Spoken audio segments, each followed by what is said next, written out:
जब कोई बंदा हॉस्पिटलाइज होता है और हम उनसे मिलने जाते हैं तो उसको देख के अपने को लगता है, अपने को अपने बॉडी की वैल्यू पता चलती है और कुछ दिन तक तो भी अपन अच्छा खाना, एक्सरसाइज इसकी तरफ ध्यान देता है।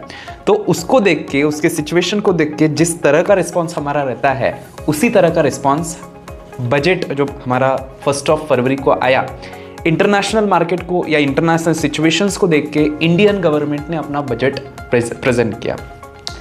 अगर ग्रॉस बर्ड आई व्यू के माध्यम से अगर बजट को देखें तो इंटरनेशनल सिचुएशन में जो 3-4 चीज़ें बहुत ज़्यादा चल रही है उसमें सबसे पहला है आर्टिफिशियल इंटेलिजेंस। हम देखते हैं कि एआई का कितना वेटेज है, जिसमें चाइना एंड यूएसए ये दो देशों ने बहुत प्रगति की है और इंडिया बहुत पीछे है। तो दूसरी चीज़, हम मोबाइल फ़ोन यूज़ करते हैं, लैपटॉप यूज़ करते हैं, डिवाइसेस यूज़ करते हैं, लेकिन उसमें जो चिप रहता है जिसको सेमीकंडक्टर चिप बोलते हैं, उसका पूरा जो डिज़ाइन सेक्टर है वो है यूएसए, मतलब डिज़ाइन में पूरा जो कमांड है वो यूएसए का है।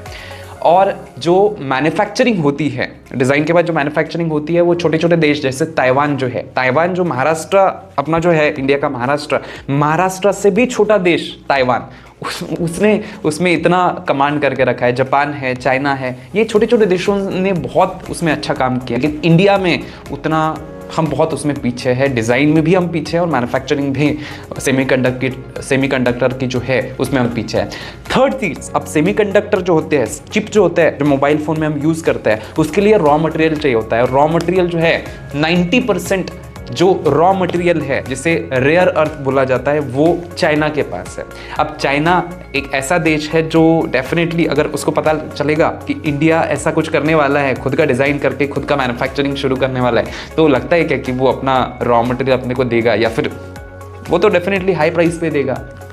तो इस चीज़ को टैकल करने के लिए गवर्नमेंट ने, जो हमारे पास रॉ मटेरियल है इंडिया में, जो रेयर अर्थ है वो है, तो 4 ऐसे स्पेसिफिक स्टेट्स गवर्नमेंट आइडेंटिफाई किए हैं, जिसमें केरला है, उड़ीसा है, आंध्र प्रदेश एंड तमिलनाडु। ये 4 स्टेट्स में रॉ मटेरियल तो है। अब वो रॉ मटेरियल को फिनिश गुड्स कन्वर्ट करने के लिए जो सिस्टम चाहिए होता है, वो सिस्टम यहाँ पे, उसको जो कॉरिडोर चाहिए होते हैं, वो कॉरिडोर डेवलप करने के लिए गवर्नमेंट जो है यहाँ पे, इसके लिए भी गवर्नमेंट ने फंड अलॉकेट किया है। एंड सबसे इंपॉर्टेंट चीज़, चौथा नंबर, ये सारी चीज़ों के लिए अपने को चाहिए होती है इलेक्ट्रिसिटी। तो न्यूक्लियर पावर में जो इंडिया का अभी का एग्जिस्टेंस है, हमारा जो टोटल कैपेसिटी है इलेक्ट्रिसिटी जनरेशन का, वो सिर्फ एट प्रेजेंट 8.80 गीगावाट है, जो कि बहुत कम है। तो इस चीज को 2047 तक बहुत बड़ा टारगेट गवर्नमेंट ने रखा है, और टारगेट कितना, 8.80 गीगावाट से लेके 100 गीगावाट बनाने का, या फिर उतनी कैपेसिटी डेवलप करने का बहुत बड़ा टारगेट